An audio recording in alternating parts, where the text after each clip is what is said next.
Shalom, shalom, Israel's brothers, Abba. Y'all are coming back at you with another cold cut. I'd like to give all honor and glory and praise to Yahweh in the name of his son, Yahweh Shai. Right, this is going to be another cold cut. It's going into Luke, the 16th chapter. Right, Lazarus and the rich man.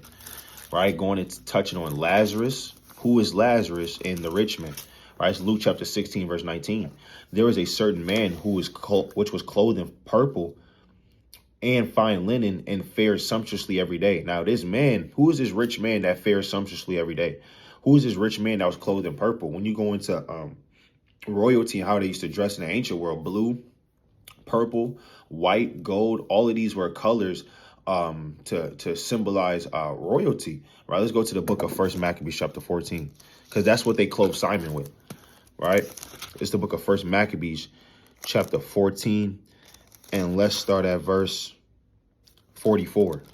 Also, that it should be lawful for none of the people or priests to break any of these things, or to gainsay his words, or to gather an assembly in the country without him, or to be clothed in purple, or wear a buckle of gold. So when you're clothed in purple, that symbolizes royalty, symbolizes high honor, a kingship, right? So this rich man that's clothed in purple, this man had, he's a rich man. He had honor in the world, right? His words were probably highly esteemed. He fared sumptuously every single day.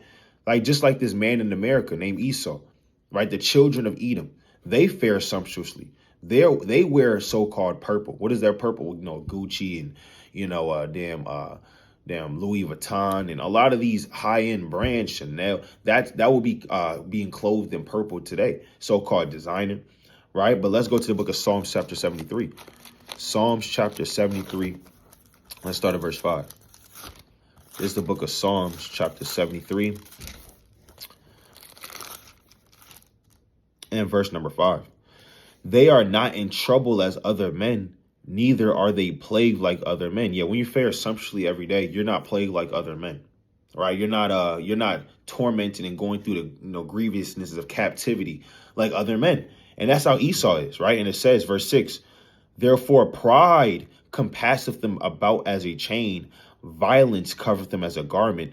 Their eyes stand out with fatness. They have more than their heart could wish. Like a rich man, you have more than your heart can wish. Right? You fare sumptuously every day. You literally have more than what you need. So that's Esau. That's rich man. That rich man is the children of Edom and the 2/3 of our people that fare sumptuously every day, man. Right? That sold their soul to this world. That wanna be like Esau in this world. Right? Let's go to James chapter 5 and verse 1. Let's talk about that rich man. It's the book of James chapter 5. And I'm gonna start at verse number 1. Shalaki. James chapter 5 and verse number 1. Go to now, you rich men, weep and howl for your miseries that shall come upon you. Your riches are corrupted, and your garments are moth-eaten. Yeah, the so-called white man's dollar bill, that's literally about to be corrupted. You're not going to be able to use that in the future. Right? What the Lord said, your gold and your silver is cankered, and the rust of them shall be a witness against you, and shall eat your flesh as it were fire. You have heaped treasure together for the last days. And that's what these rich men do. They heap treasure together. They buy bunkers. They got underground pools in these bunkers. They think they're going to, they got millions of dollars saved up in their banking. They think that's going to be able to save them for the destruction to come. But the Lord said that same gold and silver that's going to be cankered is going to be witness against Esau and these nations, man. Right? Chiefly these men in Babylon the Great that think they can fare sumptuously every single day, right? That got all this so-called wealth saved up. The Lord said they're moth-eaten, right? So let's go back to that in Luke chapter 16. Luke chapter 16. So you have to understand who this rich man is. Who is this man clothed in purple, faring sumptuously every day? Right? It's Luke 16 and 19. There was a certain rich man who was clothed in purple and fine linen and fared sumptuously every day. And there was a certain beggar named Lazarus, which was laid at his gate full of sores. And who lays at the so-called white man's gate full of sores, man? Begging. That will be us. This represents Israel. How do we know that? Let's go to the book of Psalms chapter 20. Actually, go to Deuteronomy chapter 28. We lay at the rich man's gate. What do you do when you laying at somebody's gate? You're entreating for them. You need them. You're hoping they answer you. You hoping they open the door. But we just lay at the rich man's gate. This Deuteronomy 28 and 48. What does that look like? Therefore, thou shalt serve thine enemies, which the Lord shall send against thee in hunger and in thirst and in nakedness and in want of all things. So in want of all things for Black, Latino, and Native Americans, for the Israelites, we have to lay at the rich man's gate. We have to go to them for hunger, right? When we're hungry, when we're thirsty, when we want something to drink, when we want clothes on our back. We don't own any of these different things. And in want for all things, any type of job or any type of, legal document, and you want to do this, you got to get a license for this, you got to get a permit for that. You got to go to the so-called rich man's gate for everything. And that's in the curses. That's how you know this is talking about Israel. All right, let's go to the book of Psalm 72 and 4. Let's go to Psalms chapter 72 and verse number 4. Let's look at Psalms chapter 72 and verse 4. He shall judge the poor of the people. He shall save the children of the needy and shall break in pieces the oppressor. And that's what the Lord's going to do. Who's the children of the needy that he's going to save? That's the children of Israel. And the oppressor is the rich man that oppresses the poor, man. The Lord said he's going to judge the poor of his people. He's going to judge us righteously. And he's going to save the children of Israel. But this poor man, this beggar Lazarus, is Israel. And we're laid at the gate full of sores. Now, go to Psalms chapter 25. Let's go to Psalms 25 and 22. What does that mean that Lazarus is full of sores? How are we full of sores? It's Psalms chapter 25 and verse 22. Redeem Israel, O God, out of all his troubles. Yeah, these sores are the troubles that this man causes us, man. The oppression, the economic oppression that happens to our people, man. The damn propaganda that's spread on our people through Hollywood and, and all these different things, man. Right? Damn Planned Parenthoods, all set up all throughout our communities. The Lord said, we're full of troubles. We're full of sores. The other nations that look we're going to get into it. Let's go to Luke chapter 16 and verse 21. Let's see what these dogs do. Let's see what these other nations do to further afflict our sores. There's Luke 16 and 21. And desiring to be fed with the crumbs which fell from the rich man's table, moreover, the dogs came and licked his sores. See that? The dogs came and licked the sores of Israel, of Lazarus. How do the dogs come and lick our sores? Let's get it. Let's go to the book of Isaiah chapter 56 and verse 10. Who are these dogs? Let's prove who these dogs are. Let's go to Isaiah 56 and 10. Greedy dogs, the Lord calls them. It's the book of Isaiah chapter 56 and verse number 10. His watchmen are blind, they are all ignorant, and they are all dumb dogs. They cannot bark, sleeping, lying down, loving to slumber. Yea, they are greedy dogs which can never have enough, and they are shepherds that cannot understand. They all look to their own way, every one for his gain from his quarter. Right, and this is also talking about our pastors as well. But we know that these dogs represent also the other nations, man. Right? Well, they can never get enough. You got Habibi's corner store right there. You got the same. No matter where you go in this country, that gas station is going to be ran by an Elamite. You can bet your last $100 on that. You go to your nail salons in the hood. You can bet your last $100 that's going to be an Ammonite or a Moabite. Right? Yun's damn Chinese kitchen, man, selling you all types of abominable things. There are greedy dogs which can't have it, and they put their children through school doing it. They lick your sores. They oppress you to better themselves. Let's go to the book of Matthew chapter 15. The Lord rightfully called this woman a dog. Let's go to Matthew 15 and 24. All right, and she was another nation. This is Matthew chapter 15 and verse 27. I start verse 24.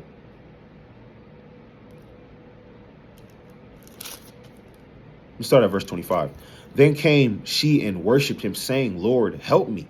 But he answered and said, it is not meet to take the children's bread and to cast it to dogs. See that? He says, not meet to take the children's bread, the children of Israel, the things that I've came to give to them. It's not meet to take that and then give it to a dog. You're not a children. You're not a child of Israel. You don't descend from Abraham, Isaac, and Jacob. You're a Canaanite. You're a Phoenician. You're a Hamite. Stinky Ham. I'm not going to give that to you. You're a dog. And now let's see what she said. Verse 27. And she said, truth, Lord, meaning she acknowledged that her place under the Israelites. And it says, yet the dogs eat of the crumbs which fall from their master's table. So she acknowledged that she was a dog. She acknowledged that hey, truth, Lord. That's all that needs to be said. Let's go to Luke chapter 21. So now we know who these dogs are that lick the. Actually, let's go to get another one. Let's go to Isaiah 42. They lick the sores of Israel. They lick the sores of Israel. Right? It's Isaiah chapter 42 and verse 22. But this is a people robbed and spoiled, talking about Israel. They are all of them snared in holes, and they are hid in prison houses.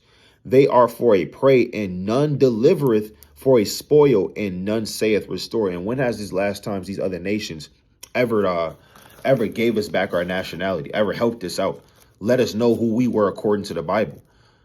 No, it says none saith restore. Nobody restored you who you were. So that's how these other nations, they come. Esau afflicts you, and they come and lick the sores that Esau has put you under, man. So let's go back to that in Luke chapter 16 and verse number 21. So we know who that rich man is talking about, Esau. We know who Lazarus is spiritually. That's talking about Israel. And we know these dogs are the other nations that help afflict damn Lazarus or afflict Israel with the so-called rich man. This is Luke chapter 16 and 21. And desiring to be fed with crumbs, which fell from the rich man's table. Moreover, the dogs came and licked his sores. And it came to pass, the beggar died and was carried by the angels into Abraham's bosom. The rich man also died and was buried. And in hell he lift up his eyes, being in torments, and seeth Abraham afar off, and Lazarus is in his bosom. So yeah, this rich man was tormented after he died. But Lazarus, he endured all those things on the earth. He finally got peace, comfort, and rest in Abraham's bosom, which represents the kingdom of heaven. Now, how is the rich man being in torment? How is he in hell? Is he literally under a place underground, with a whole bunch of red demons, and there's fire and volcanoes everywhere you look around, and there's a pitchfork that comes down, and it's a man's hand, and it's Satan, right, with a big tail, a pointed tail. It's not what it's talking about. When it says he's in hell, it just means he's in a lower state. He's in distress. We're in hell right now. You go outside and you see a brother hung over at the bus stop, that's hell. Right? Seeing your people at a lower state, that's hell. Being able, you can't even count your life dear unto yourself. Esau can take it away presently, that's hell. So the rich man, he's in hell now. Now, what does that look like? Let's go to Isaiah 14 and 1. What does that look like? Let's go to Isaiah chapter 14 and verse number 1. What is hell for the so-called white man looks like? You got to make them keep the laws of God. They don't want to do that. That's hell. It's Isaiah chapter 14 and verse number 1. For the Lord will have mercy on Jacob and will yet choose Israel and set them in their own land. And the stranger shall be joined with them, and they shall cleave to the house of Jacob. And the people shall take them and bring them to their place. And the house of Israel shall possess them in the land of the Lord. For servants and handmaids, and they shall take them captives, who captives they were, and they shall rule over their oppressors. That's hell for the so-called white man. That's the rich man being in torments. That's him right there being in torments. The children of Israel ruling over their oppressors and making them submit to the law, statutes, and righteous commandments of the Most High God. When we know these other nations don't want to get out like that. But it doesn't matter. They're going to get a rod in their back if they don't do it. That's hell. Let's go to the book of Psalms chapter 9 and verse 7. Let's go to Psalms chapter 9 and verse 17. The Lord said these things going to have to turn. It's Psalms chapter 9 and verse 17. The wicked shall be turned into hell, and all the nations that forget the Most High. So if you part of those nations that forget the Most High, right, which is all of these nations that had us in slavery, right, the Lord said he's going to turn you to a hell, or he's going to turn you into a lower state. So these nations right now are in their heaven. The Lord said there's going to come a time where they're going to be in their hell. And guess what? We're going to be in our heaven. We're going to be in Abraham's bosom. Lord willing, I'm part of the 1/3 or the elect. But the nation of Israel, the elect, the remnant, they're going to be in Abraham's bosom, man. And that's what we're striving for, is to be in Abraham's bosom, to get away from the chains of this flesh, man, to get away from slavery. Slavery under sin, slavery under Esau. Let's go to Revelation 21 and verse number 3. And I heard a great voice of heaven saying, behold, the tabernacle of God is with men, and he will dwell with them, and they shall be his people, and Yahweh himself shall be with them and be their God. And Yahweh shall wipe away all the tears from their eyes, and there shall be no more death, neither sorrow nor crying, neither shall there be any more pain, for the former things are passed away. And guess what? Lazarus's hell was passed away, and the rich man's hell was just beginning. So that's what that represents. So let's go back to Luke chapter 16. That is what that represents, man. Rich man going into hell in torments, right? Obeying the law, statutes, commandments. And Lazarus in Abraham's bosom, which is the kingdom, right? And it says, Luke chapter 16 and verse 23, and in hell he lift up his eyes, being in torment, and seeth Abraham afar off, and Lazarus in his bosom. And he cried and said, Father Abraham, have mercy on me, and send Lazarus that he may dip the tip of his finger in water and cool my tongue, for I am tormented in this flame. Now, what would you recognize about what he just said right here? What is this? How does this show this man's mindset? Let me read it again. It says, verse 24, and he cried and said, Father Abraham, have mercy on me, and send Lazarus that he may dip the tip of his finger in water and cool my tongue, for I am tormented in this flame. He said, yeah, so since I am tormented, go get that servant Lazarus and dip his finger in that damn water and put it on my tongue. Like he's still a servant. No, Lazarus is the king, man. Lazarus is in his heaven. Hey, even at the so-called white man's worst estate, when he's gonna be a slave, when he's gonna be a damn servant by rigor unto you, his mindset is still that I gotta serve this Negro, I gotta serve this NIGGA. He's nothing. He's not above me. How is this guy ruling over me when I had him in taxes in America? That's their mindset when you're ruling in the kingdom of heaven. Man, yeah, go get that man Lazarus, although he's glorified, although he's in a spiritual body, although he's in fine raiment, although, hey, he's part of the elect, he escaped the last destruction. Hey, go get that man and tell him to go give me some water, man. I'm thirsty. I'm tormented. Let's go to Revelation 9 and 21. That's why they have to go into everlasting captivity, because their mindsets will never change. They're never going to look at you as who you're supposed to be. There's Revelation chapter 9. And we're going to start verse 21. Yeah, these nations got to be put into slavery. Revelation 9 and 20.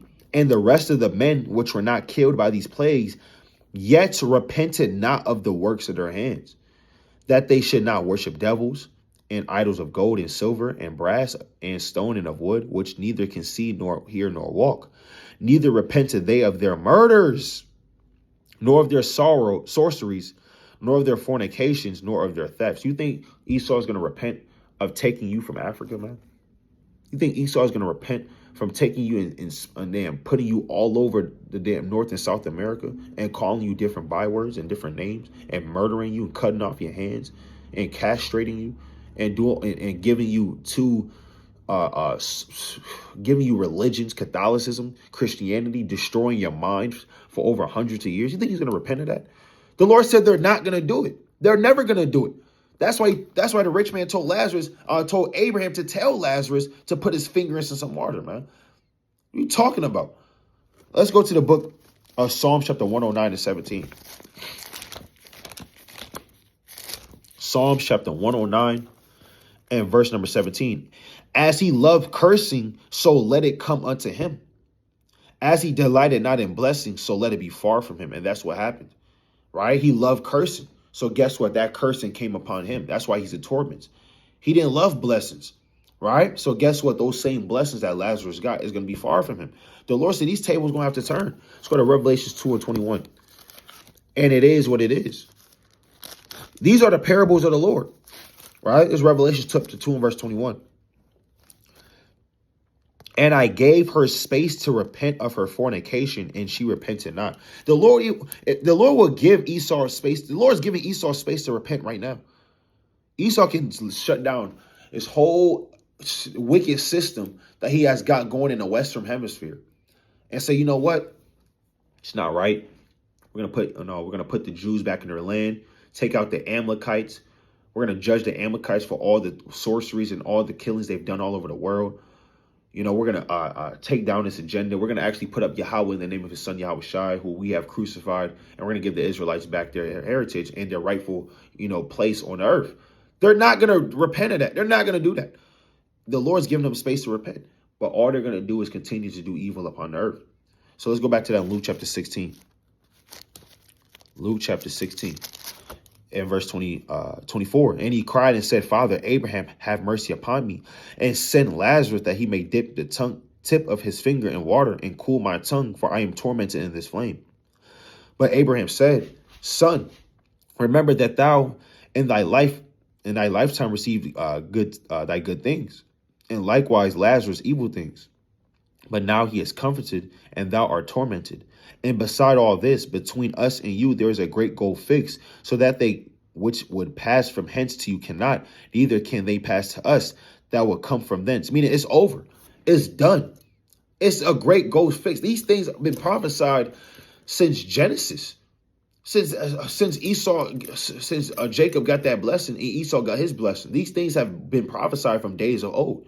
So you got to understand, there's a great gulf fixed between Esau and how can Esau and these nations make it? It's been prophesied for them not to make it from generations, from Genesis, before Genesis 1 and 1. There's a great gulf fixed between the rich man and Lazarus, man. He received good things in his life. Lazarus didn't. And guess what? Then now Lazarus received his inheritance, man. Right? So let's actually get a precept. Let's go to Job 21 and 30.